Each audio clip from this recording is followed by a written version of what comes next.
Sciences Po, c'est pas l'école de la culture générale pour rien. Ce qui est extrêmement important dans notre monde, c'est la culture générale parce que c'est ce qui permet de prendre des décisions. Et la décision, eh bien, s'appuie sur des connaissances et sur une grille de connaissances la plus large possible. Sciences Po, c'est une université de gauche, bon, comme beaucoup d'universités. Il y a des espaces de débat et les étudiants savent en général débattre avec du respect. Dernièrement, on a une association qui s'appelle Voix Centre-Droite qui a voulu inviter un député du RN sur le campus. Et donc ça a fait beaucoup débat. Que le geste d'inviter sur notre campus était trop fort pour des partisans d'extrême droite. Le pari de Sciences Po, c'est le pari de nous former à beaucoup de choses, mais bien sûr, si on se forme au droit, à l'économie, à la science politique, on peut pas prétendre être expert dans ces domaines. Il y a beaucoup de questions sur les coûts à Sciences Po. Est-ce que tu peux dire, toi, ce que tu as payé à Sciences Po pour ces 2 premières années ?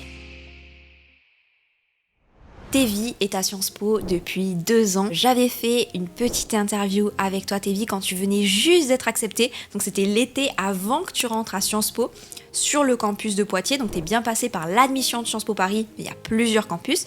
T'as choisi celui de Sciences Po Poitiers. Bon, tu vas nous expliquer pourquoi. Mais déjà, 2 ans plus tard, toujours à Sciences Po. Oui. Est-ce que tout va bien ou est-ce que tu regrettes finalement d'avoir fait ces études ? Non, je regrette pas du tout. Tout se passe très bien et je suis très contente d'être arrivée jusqu'ici et aussi contente des prochaines années qui arrivent. Comment ça s'est passé quand tu es arrivée ? T'as rentré à Sciences Po dans ce campus donc, de Poitiers. Comment est-ce que ça s'est passé ? Je me rappelle assez bien parce que je trouve que partir de chez soi, c'est toujours un moment assez particulier. Je me rappelle, j'étais arrivée même le jour J, mais tout le monde était déjà arrivé avant, donc je suis arrivée un petit peu en retard. Il y avait eu une chasse au trésor, je me suis dit oh non, mais tout le monde va déjà se connaître. Mais c'était chouette parce qu'à Poitiers, ils faisaient pas mal d'événements pour nous intégrer. Je me suis dit non, j'arrive après et tout, j'arrivais au goûter. Et donc on s'est tous retrouvés dans un parc. Ah oui, t'étais pas là lors un peu de la semaine d'introduction ? Si, j'étais là, mais il y avait eu un seul événement que j'avais raté. Ok. Donc bon, ça m'avait un peu stressée sur moi, en fait, il n'y avait pas du tout de stress à avoir. Et donc on s'est tous retrouvés pour faire un goûter dans un parc. Et donc au début c'est vraiment bizarre parce qu'on voit tout le monde et on se dit waouh, c'est avec eux que je vais passer mes 2 prochaines années et à la fin je les connaîtrai tous très bien.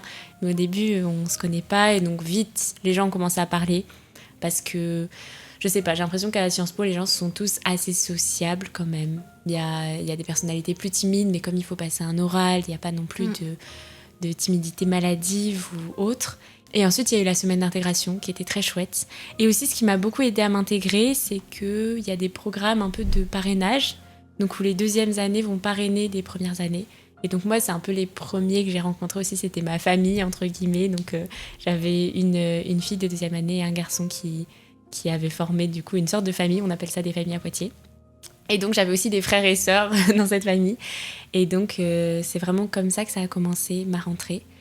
Et aussi, ça a commencé d'un point de vue académique assez doucement, le premier cours que j'ai eu, c'était un cours de micro-trottoir. Ça a commencé aussi assez brusquement parce que je me rappelle de la première dame qu'on avait interrogée et qui avait tout de suite tiqué quand elle avait su qu'on était à Sciences Po et qui nous avait assez vite critiqué. Ah oui, Sciences Po, ils se prennent pour l'élite. Alors qu'en fait, nous, on venait tout juste d'arriver et on se sentait même pas encore vraiment science-fiste. Donc ça m'avait assez marqué. Je me suis dit... ton premier micro-trottoir, la première personne que t'interrogeais. Ouais, non, c'était pas facile. Et après, finalement, les autres étaient beaucoup plus bienveillants. Mais voilà, je pense que ça résume assez bien mon entrée à Sciences Po. Est-ce que parfois on parle de bizutage dans les grandes écoles, type médecine en général, c'est pas une grande école mais ce sont des études difficiles et sélectives, mais dans les grandes écoles, Sciences Po, HEC, Polytechnique, on peut parler de bizutage. Est-ce que tu as vu ça ou non, c'était une bonne ambiance ? Non, pas du tout. En tout cas, sur le campus de Poitiers, non. Après, le bizutage est interdit, je crois, depuis quand même assez longtemps. Ouais. Mais je sais qu'en médecine, il se pratique toujours. J'ai des copines qui en ont eu. Et c'est toujours des phases aussi pas très agréables, donc c'est sûr que ça peut faire peur. Mais à Sciences Po, il n'y en a pas du tout. En vrai, tout le monde a été adorable dès le début et on sentait que l'idée, c'était vraiment de nous aider à nous intégrer au mieux. Enfin, j'ai vraiment eu une super intégration. Vite rencontré des gens aussi parce que il y avait personne qui habitait vraiment à Poitiers ou alors 1 ou 2 élèves, mais c'était vraiment des exceptions. Et donc tout le monde cherchait à à refaire entièrement son cercle d'amis. Et donc on s'est vite tous rencontrés, même invités chez nous, et ça a été très facile, et pas de bizutage.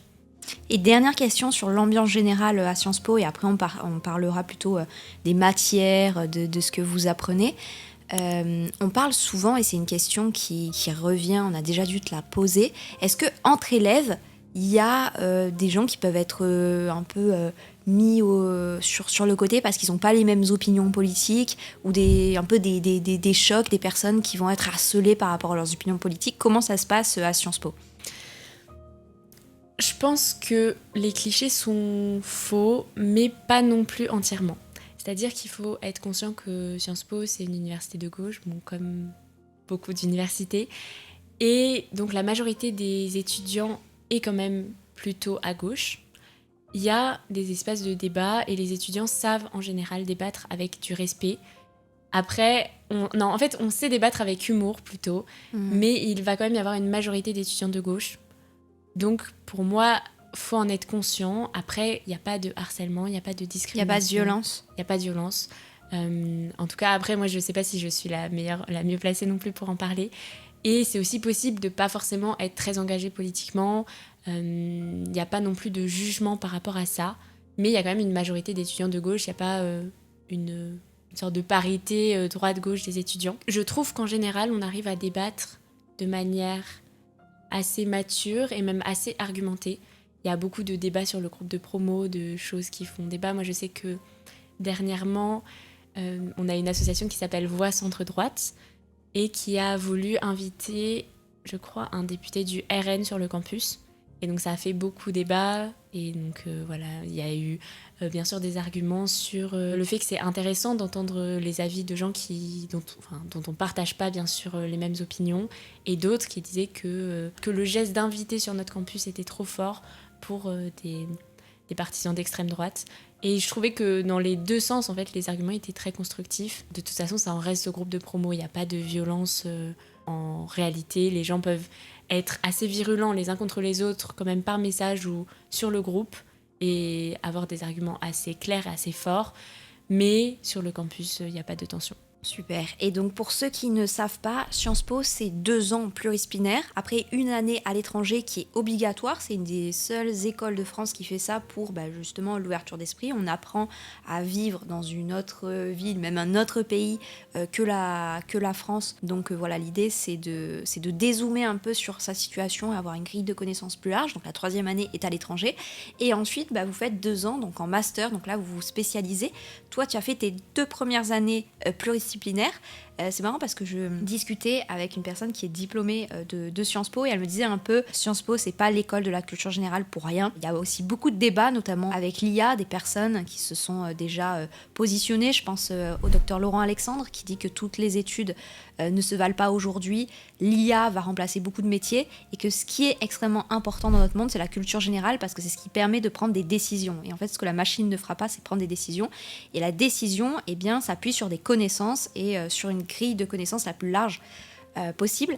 Est-ce que pour toi, ces 2 ans qui étaient pluridisciplinaires répondent à tes attentes et est-ce que tu penses vraiment avoir formé une culture générale à Sciences Po? Oui, je pense avoir formé une culture générale à Sciences Po totalement parce qu'on a des cours qui sont très variés, comme tu as dit, qui sont très généraux. Après, je sais que je ressens quand même une certaine frustration parce que justement, du fait qu'on ait beaucoup de cours généraux, on peut pas non plus rentrer en précision dans les cours qu'on étudie et on n'a pas le temps en fait d'être expert dans une matière en particulier. Moi je sais que j'en ai discuté avec un ami il y a pas longtemps du fait de toujours avoir l'impression d'être dans beaucoup de milieux mais jamais la meilleure, un peu. Et c'est le pari de Sciences Po, c'est le pari de nous former à beaucoup de choses, mais bien sûr si on se forme au droit, à l'économie, à la science politique, on ne peut pas prétendre être expert dans ces domaines. Et je trouve qu'il y a quand même un côté frustrant à ne pas pouvoir aller au fond des choses. Cependant, moi, ça correspond plutôt bien avec ma personnalité et j'ai toujours aimé beaucoup de matières et je me sens pas encore prête à en choisir une. Et donc Sciences Po est très bien pour ça. Et je trouve que Sciences Po nous forme aussi extrêmement bien à l'oral, qu'il y a vraiment cet accent qui est mis sur l'oral. On a beaucoup d'exposés et à l'improvisation.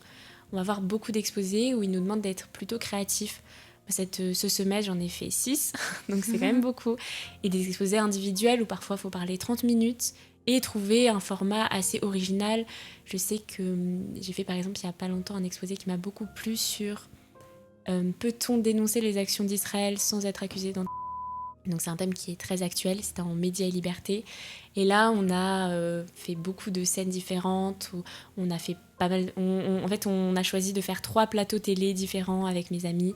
Et donc ça nous entraîne quand même bien à, je pense, savoir travailler, avoir des connaissances de base dans tous les sujets, et aussi être capable d'en parler et d'improviser. Super intéressant. Vous avez eu une bonne note à cet exposé? Ouais, on a eu 17,5. C'était pas mal. Ça va. C'était très bien. Et est-ce que, au-delà de la performance, c'est-à-dire faire une école prestigieuse, on a parlé des matières, est-ce que tu apprécies les cours à Sciences Po, ça te passionne, ou est-ce que tu fais ça juste pour avoir un bon dossier et une belle carrière? J'apprécie les cours, beaucoup, mais ça va dépendre, bien sûr, c'est normal. Je sais que mon premier semestre, j'ai été assez déçue, parce que j'ai pas eu des cours qui étaient très intéressants, aussi parce que j'avais choisi... C'était quoi? Vas-y, dis. Non mais c'est plutôt les professeurs où j'accrochais pas. J'ai eu droit constitutionnel et je peux pas le dire. Et j'accrochais pas du tout. Mais aussi c'est parce que j'avais choisi de faire mes cours en anglais et qu'en fait à Poitiers c'était pas encore, enfin c'était bien développé, mais les professeurs étaient pas non plus bilingues en anglais, donc ça mettait quand même des bâtons dans les roues. Et je sais que mon premier semestre, je me suis un petit peu interrogée sur ce que je faisais là, tout en remettant jamais en question mon envie de rester. Et ensuite, mon deuxième semestre et même le premier semestre de cette année, j'ai eu des très bons profs. Et des profs qui sont contents aussi d'être là, qui sont très pédagogues. Pour toi, ça dépend beaucoup des profs? Pour moi, ça dépend beaucoup des profs. Et c'est quoi les matières du coup que tu as adorées et les profs que tu as adorés, si tu peux le dire? J'ai adoré sciences politiques au second semestre de ma première année parce qu'on avait... C'est un prof qui était très intéressant. Mais moi, c'est vrai que je fonctionne beaucoup aux profs. Et même qui, par exemple, interdisait les ordinateurs dans les cours. Mais premier cours, il nous avait tous acheté un cahier pour qu'on ait tous un cahier. Et il nous a distribué des cahiers. Et je sais pas, moi, ça me faisait un peu penser aux profs du Cercle des poètes disparus. Enfin, j'aime beaucoup les profs qui ont plaisir aussi à enseigner, qui le montrent. Et avec ce prof, c'était très intéressant. Il nous expliquait des théories de sciences politiques de manière très simple et très pédagogue. J'ai beaucoup aimé aussi un cours de narrativas. J'ai autant aimé le cours que le contenu aussi, comme en sciences politiques. Mais là, l'idée, c'est qu'on parlait de la façon dont les événements historiques sont racontés dans certains pays. Et donc, on prenait à chaque cours un pays et un événement. Par exemple, on a pris la dictature au Chili et raconté comment est-ce que dans ce pays encore on en parle. En fait, vraiment les narratives donc des événements. C'était super intéressant. Bon, génial. Et donc, ça fait 2 ans que tu es à Sciences Po, donc tu as pu voir plein de matières. Pour rappel, les matières sont variées, tu en as déjà cité. Tu as dit l'économie, la sociologie, les sciences politiques, évidemment, mais aussi du droit, et de l'histoire, j'imagine, des choses plus spécifiques que les élèves peuvent choisir. Toi, tu es au campus de Poitiers, donc c'est spécialisé sur l'Amérique du Sud, et différents campus qui vont être spécialisés sur certaines zones géographiques. Et donc, du coup, la 3e année, comme on l'a dit, c'est à l'étranger. Et toi, tu as choisi de partir donc au Mexique. Donc, c'est acté, tu vas partir quand? Cet été? Oui, je pars le 31 juillet. Ok. Et du coup, comme tu t'es intéressée à l'Amérique du Sud, t'es obligée de partir en Amérique du Sud, c'est ça? Non, pas du tout. On peut partir dans toutes les universités partenaires. Sciences Po a beaucoup d'universités partenaires. C'est aussi une des grandes qualités de l'école. Le fait d'avoir notamment beaucoup de doubles diplômes, beaucoup d'universités partenaires disponibles pour partir en 3e année, et même des doubles masters avec des écoles prestigieuses. Et donc tous les étudiants ont accès à toutes les universités partenaires. L'idée, c'est qu'on fait des vœux, donc on fait 6 vœux, on demande 6 universités, ensuite on nous place en fonction de nos résultats, de notre lettre de motivation, de choses comme ça, mais on a une place assurée dans une université partenaire. Et après, c'est vrai qu'on va peut-être souvent avoir tendance à choisir la spécialisation de notre campus, simplement parce que pour moi ça fait vraiment sens d'avoir étudié cette région en théorie, et ensuite d'y aller pour simplement la vivre plus que l'étudier. Et donc, moi, j'avais demandé l'Argentine, le Mexique, la Colombie, parce que je voulais vraiment partir en Amérique latine. Et je suis très contente d'avoir été prise au Mexique. Je ne sais pas si tu pourras répondre à cette question, n'hésite pas si tu n'as pas envie d'être précise là-dessus. Mais il y a beaucoup de questions sur les coûts à Sciences Po. Est-ce que tu peux dire, toi, ce que tu as payé à Sciences Po pour ces 2 premières années? Est-ce que tu vas devoir débourser au Mexique? Est-ce que tu as déjà fait un peu des calculs? Voilà, si tu ne veux pas en parler, tu peux être généraliste. Les coûts à Sciences Po sont quand même faits en fonction des salaires des parents. Moi, je crois qu'ils payent environ 5 000 €. Je crois que c'est l'équivalent, je ne sais pas exactement comment c'est calculé, mais je sais que ça va de 0 €, même de bourse, à 15 000 € l'année. Jusqu'à 10 000, je crois. Je crois. Ah À oui. Sciences Po, ouais. C'est assez peu quand même pour une école Oui. d'élite. Les gens se rendent pas compte, mais si on va dans d'autres pays, même européens, hein, ça peut être très cher. Et si on va aux États-Unis ou même en Asie, n'en parlons pas. Oui, c'est ça. Et surtout, c'est vraiment calculé aussi en fonction des moyens des parents. Ouais. Donc, On a beaucoup qui payent 0 € parce qu'ils sont boursiers aussi. c'est ça. C'est totalement possible de payer 0 €. Et par contre, tous les étudiants internationaux vont payer le maximum. Mais encore une fois, en fait, pour eux, c'est pas si cher, puisque par rapport, comme tu disais, par rapport à la majorité des universités dans le monde, c'est pas très cher. Il faut savoir qu'on paye pas les frais de l'université dans laquelle on va, heureusement. Pour la 3e année, on paye simplement les frais de Sciences Po. L'université. Peu importe l'université. Ah ouais, donc Ouais. même si on est pris dans une université, enfin je fais genre que je suis étonnée, mais oui, on a eu des élèves qui étaient pris à Columbia et qui n'ont pas eu à débourser les frais. Mais je pense que pour ceux qui nous écoutent, c'est très étonnant parce qu'on peut se dire, mais il y a des universités qui sont vraiment très chères. Je pense même à des universités britanniques. C'est une super voie et les gens se rendent pas compte, notamment ceux qui veulent étudier à l'étranger, à quel point ça peut être une bonne opportunité de passer par Sciences Po et ensuite aller dans une université partenaire. Par contre, pour les doubles diplômes, il faut être conscient qu'on paye. Enfin, faut payer forcément parce qu'on fait le diplôme aussi entier dans l'autre université. Mais pour la 3e année, on paye pas du tout les frais demandés. Aussi, Sciences Po a beaucoup d'universités. En tout cas, en Amérique latine, les universités partenaires sont souvent privées, sauf quelques exceptions, simplement parce que c'est un système éducatif où les universités privées sont les meilleures. Est-ce que tu as une idée du master que tu veux faire ? Je sais pas vraiment. Je pense que pour l'instant, si je devais choisir maintenant, je choisirais le master en affaires publiques. En fait, c'est un grand master qui regroupe beaucoup de sous-masters, enfin de masters plus spécifiques. C'est une école plutôt spécialité santé ou alors éducation. Mais simplement parce que c'est des domaines que je connais déjà puisque mes parents travaillent dans la santé et dans l'éducation. On a eu la chance de rencontrer l'ambassadrice de France à Madrid. Et c'est vrai que ça a l'air chouette aussi comme métier. Donc je me suis pas encore assez renseignée pour savoir. Et en vrai, j'ai encore le temps. On doit faire nos choix au milieu de notre 3e année. Pour finir cette petite émission, est-ce que justement tu as une personne, une intervenante ou un intervenant durant ces 2 ans qui t'a particulièrement marqué ? Parce que pour ceux qui ne savent pas, un des gros plus de Sciences Po, c'est que c'est pas que de la théorie.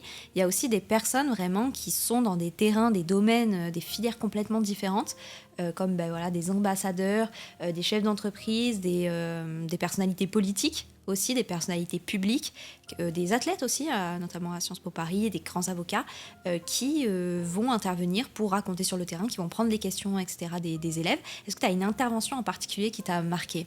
Je pense que j'en ai 2. La première, ça va être l'ambassadrice, mais parce qu'en fait, c'était tout un moment assez stressant, enfin tout un cérémonial où on est entré dans l'ambassade, il y avait la responsable chargée de com qui nous a dit de faire ça, aussi de se mettre là-bas. Et donc avant que l'ambassadrice entre, il y avait tout un contexte assez formel qui pour moi annonçait un entretien assez formel aussi et assez impersonnel avec l'ambassadrice. Et puis finalement, elle a été très, très naturelle avec nous, très sincère aussi dans son métier. Et ce que j'ai trouvé chouette, c'est que voilà, elle était vraiment sans filtre à nous dire ce qui lui plaisait, ce qui lui plaisait pas. On avait posé des questions aussi sur la cybersécurité. Elle nous avait dit qu'ils faisaient vraiment très attention à leur téléphone, qu'ils avaient que des téléphones très cryptés, qu'ils envoyaient... Il y avait vraiment tout un monde en fait que je ne connaissais pas du tout, dont elle parlait. Et c'est vrai que c'est aussi quelque chose qui m'a inspirée potentiellement pour le futur. J'avais jamais vraiment envisagé d'être ambassadrice alors que je sais que beaucoup d'élèves entrent à Sciences Po ou même veulent faire Sciences Po justement dans cette idée-là. Et je trouve qu'en fait, ils ont raison que ça a l'air d'être un très beau métier. Et ensuite, le deuxième intervenant, c'est un professeur. Et en fait, on a eu un professeur de culture du numérique. Et moi, je trouve que c'est un des enjeux qui est très intéressant aujourd'hui et très actuel, de l'IA, tout ça. Et c'était un sociologue, en fait, du numérique et notamment de l'intelligence artificielle et qui nous a parlé aussi de la dimension très matérielle et très humaine derrière l'IA, des enjeux sociaux et économiques. Et c'était très, très intéressant. Je pense que ça donne envie à beaucoup, beaucoup d'élèves et c'est aussi le but de vous expliquer parce que c'est très important de savoir où on met les pieds et puis aussi de vous motiver parce que c'est une admission qui n'est pas facile. Tu l'as dit, donc je vous invite, si vous ne l'avez pas vu, à voir l'ancienne interview de Tevy il y a 2 ans. Tu venais juste d'être accepté, donc pour ceux qui n'ont pas encore été acceptés, de comprendre comment est-ce qu'on peut réussir ces concours sélectifs, puisque tu as passé et réussi Sciences Po Paris, Bordeaux et les 7 IEP.